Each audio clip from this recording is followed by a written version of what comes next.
Pertanyaannya, jadi Ya. apakah Ya, kita kalau boleh zolim bantah? kan intinya ini kalau real case-nya sering tuh kayak orang tua walaupun kita harus respect nih. Ya. Tapi misalnya mukul, Ya. Ya, itu tuh. ngajarin dosa-dosa, nyolong Ya. atau apa gitu. Ya mereka zolim gitu lah gitu Oke, misalnya. aku tunjukin satu kasus ya. Ini real terjadi. Ada yang pernah bilang sama aku, dia itu dianggap sebagai kesialan bagi ibunya. Aduh. Karena menurut ibunya, ketika dia lahir, anak ini bawa sial karena bapaknya terus kemudian selingkuh.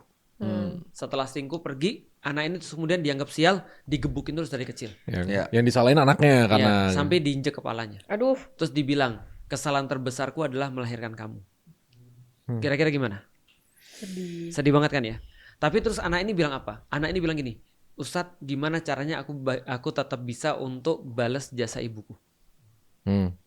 Aku bilang, lihat ya, dunia ini di saat yang sama ada seorang ibu ngadu kepada aku, anaknya sudah dikasih makan dengan yang baik, sudah diajarin dengan yang baik, tapi anaknya terus kemudian bantah sama ibunya. Ibu kolot, nyuruh aku sholat, udahlah gak usah sok suci.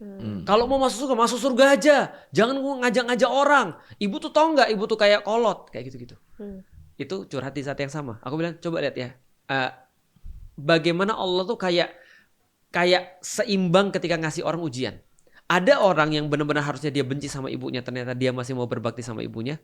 Ada satu lagi yang harusnya dia berbakti sama ibunya, malah kemudian dia jadi kayak gitu, jadi durhaka. Bisa dipahami gak sih maksudnya? paham. Nah, akhirnya aku bilang sama yang perempuan yang tadi ibunya zolim ini, aku bilang gini, dia tetap ibumu.